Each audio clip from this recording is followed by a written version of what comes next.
to Room 237, and I got another 80s slasher for you. And this is 1982's Girls' Night Out, aka The Scaremaker, which I watched for free on YouTube. It was directed by Robert Duvall, and it stars Julia Montgomery, who I think people will recognize from the Revenge of the Nerds films. She was in a couple other horror films like The Kindred in 1988. Hal Holbrook, who I always like seeing, which this was the same year he was in Creepshow.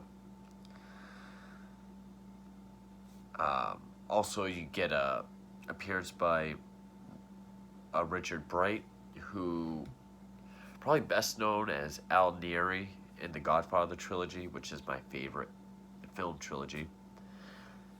But he's been in other films, gangster flicks like Once Upon a Time in America. And there's a few other guys that I recognize, but I didn't catch their names, and I can't click on any other actors anyway.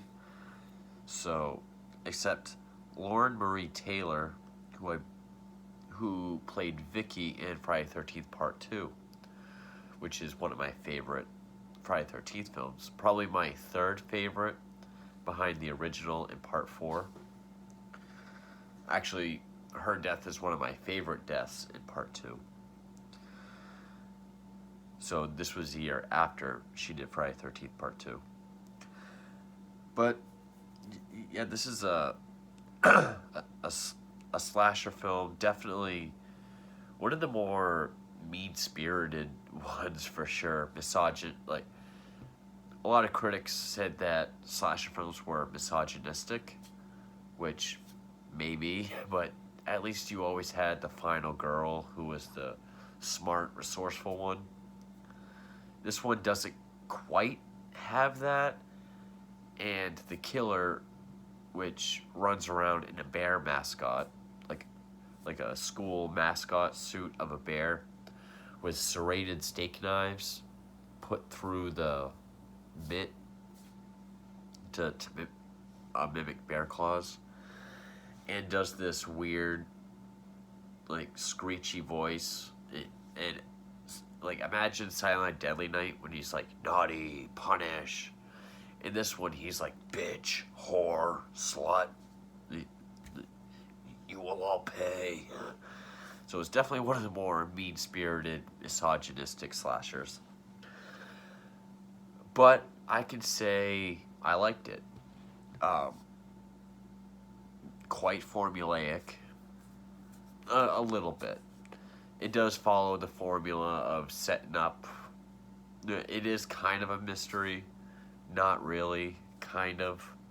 Not to the extent of, like, Pieces. Nor does it have the backstory of something that happened years ago, like My Bloody Valentine or The Prowler, or even The Burning, and then something happening to trigger it in present day, like those. But it does hint that it's a killer who's back from, like, a recent killing spree. Hal Holbrook plays the campus security guard. It's a small role, but I've always liked Hal Holbrook. It was filmed in New Jersey at Uppsala College, and it was originally released as The Scaremaker, but it was released on VHS as Girls' Night Out in '84. So it opens up, this guy, Dickie Kavanaugh, is found hanging in his cell at a sanitarium. He's been given permission to be buried by these two grave diggers. But we see they're attacked by an unknown killer.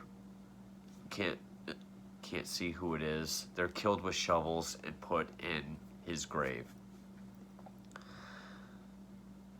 And so then we follow DeWitt University. We follow a couple star basketball players, their girlfriends, a couple other students. They just won the championship game. Everyone's super stoked. There's a celebration costume party. So one of the star players is a guy named Teddy. He's dating this girl named Lynn, played by Julia Montgomery from Revenge of the Nerds. He has his best friend is this guy, Maniac, played by Mart McChesney. The character is Pete Krazaniak. Everyone calls him Maniac. One gripe I can say about this movie is, yeah, slashers always have the one over the top, like crazy jokester character.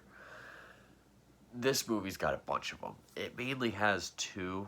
I missed their names. They look familiar. But there are these two guys who are always hanging out. They're always doing voices, always hyper as hell, always making faces. They're the pledge trainers for their fraternity. And it got annoying. Or this one scene before they go to the costume party, this celebration party, Maniac and Teddy are just doing voices and, you know, sort of like, almost like hugging each other, like making the other one drink with their own bottles. But those two guys that did the voices, like, I'm dressing up as Beaver Cleaver because I'm going to cleave the beaver. Then they start doing this thing like lions and tigers and beaver. Lions and tigers. And they're doing all these weird... They're the hyper, silly, crazy guys, I guess. Thankfully, they're not in it much after the party scene. There's this guy, Mike Pryor, who's dating Sheila, played by the girl that was in Friday the 13th Part 2. They're having a conversation. She's like, I can tell something's bothering you. And he's being very vague. Like if this was any other movie, the genders would be reversed because of how vague she is. How vague he is. Like, you can tell when something's bothering me. Something is bothering me. You. What did I do? Huh. You mean you don't know? No, I can just tell when something's bothering you. Huh. I guess I'm used to being misunderstood. Okay. She's gonna leave him for this guy named Benson, who shows up as the mascot. We're at the party for a little while. Teddy starts showing attention to this girl, Dawn, which gets Lynn jealous. And basically, Sheila's boyfriend, Pryor, makes a scene because he sees her making out with this guy, Benson. And we hear them talking about how, so when are you going to tell him? I'm going to tell him tonight. Like, I'm going to break up with him for you. He makes this big scene about how I'm not going to let him take you away from me. You don't own me. He grabs her. She slaps him. Then he yells out, you're all whores. You're all going to pay. I'm never going to forget this. It sets him up as the red herring, essentially. Benson gets killed. His bear suit gets taken. And that sets up the rest of the film.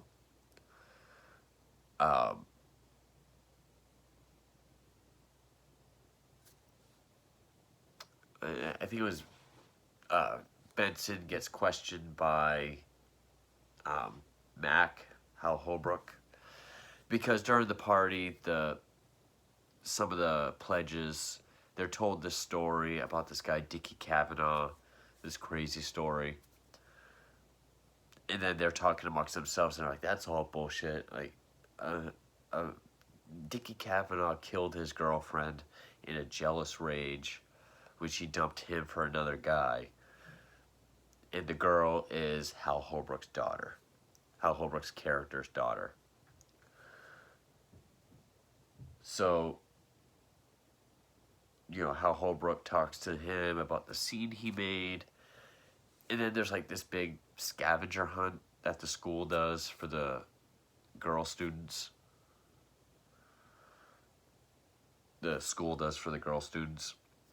And the clues are given over the radio. And this is pretty much where the kills take place during the scavenger hunt. We see the killer has taped these 4 serrated steak knives together for him to like hold through the mitt of the bear suit to be like a bear claw. There's one girl goes into the girl's locker room for a scavenger hunt item. She gets killed. Her friend goes to look for her, sees that she's been tied up in her underwear, all bloody. She's killed off screen. It's not a gore film, but there is plenty of blood in it. And with each kill we get on screen, it's like, you bitch, you whore, you slut. You'll pay for what you did. Especially Sheila. She's gonna go for this one item. She sees the bear suit, thinks it's Benson, her new boyfriend. So she starts getting flirty and teasing him and goes into this abandoned shed, which he reaches through the window, and when he kills her, he slashes her throat, and it's quite bloody. We just see it just gushing down her. Probably the best kill in the whole film.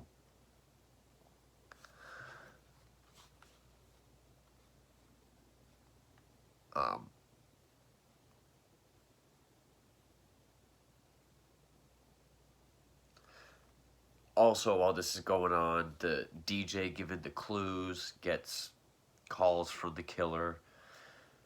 Mac gets calls from the killer saying he's Dickie Kavanaugh. He calls the sanitarium, find out what's going on.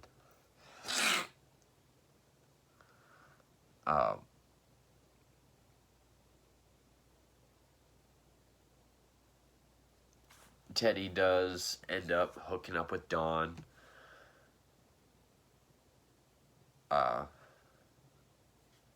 One of Dawn's friends, Leslie, goes into the attic of the old school chapel where she's killed.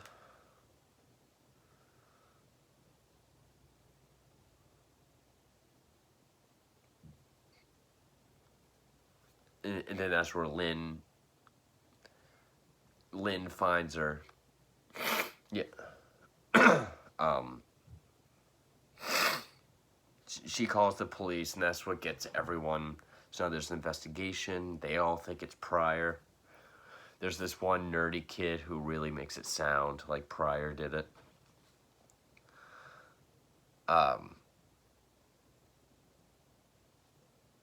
So Hal Holbrook listens to all the calls sent into the radio station.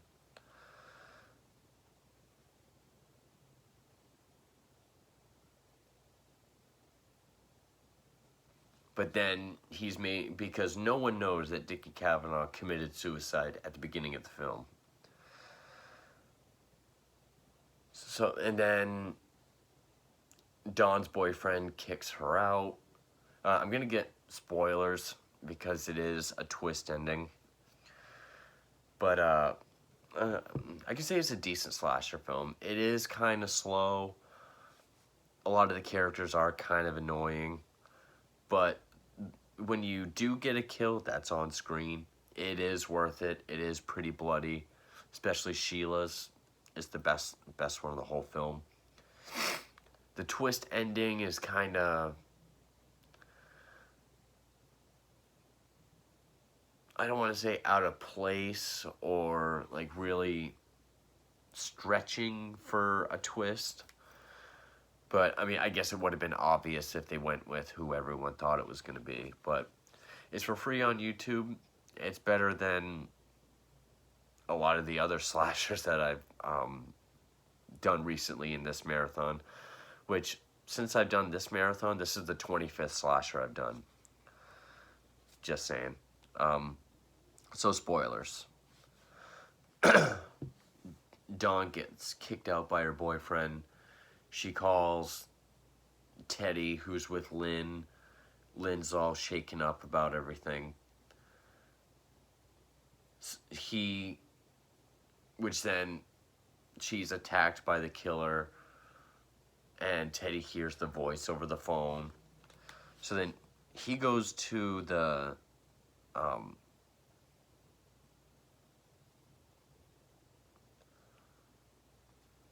cafeteria where everyone met at the beginning of the film, and he finds Dawn, who's bloody. He tries to comfort her, and then he's stabbed by the killer, who we see is a waitress at the diner, which I think it's actually a different place than where they met in the beginning. They met at a diner. This is the cafeteria. This waitress named Barney, who we've only seen once in the very beginning of the film. Hal Holbrook shows up. He addresses her as Kate Kavanaugh, Dickie's twin sister. And we get the idea she's got multiple personalities because she talks between hers and the killer voice that we've heard throughout the whole thing. It says, he tells her that Dickie's dead, he hanged himself. She's like, no, I picked him up from the hospital. She opens up the walk-in freezer door, and we see, obviously, the same actress playing Dickie, with short hair, in a wheelchair, dead, with the bear mitt on his hand. So it does seem kind of random that she was the killer. I guess it works that she was the crazy guy's twin sister. I mean, it would have been obvious, but I wouldn't have minded if it was that Mike Pryor guy. Not that I watch these for twist endings anyway. But, yeah, a couple kills were off screen. That was fine. The kills we had on screen, again, were plenty bloody. The only real complaint I could say is just the really annoying characters in the beginning. Like, from the costume party, from the beginning up to the costume party is probably the biggest drag. It's when the characters are their most annoying. I like that the kills were done during this scavenger hunt. I haven't seen one this mean-spirited since, like, The Prowler or even My Bloody Valentine, which it's been a while since I've seen those, since I reviewed those. But I can say I enjoyed Girls' Night Out, aka The Scaremaker. It was nice to see some of the familiar faces in it, like, I already forgot her name. The girl from Friday the 13th Part 2. Lauren Marie Taylor. Hal Holbrook, of course. Richard Bright. Who I don't think I've ever seen outside of a gangster flick, so that was kind of cool. But yeah, so that is 1982's The Scaremaker, or Girls' Night Out. Thank you for watching.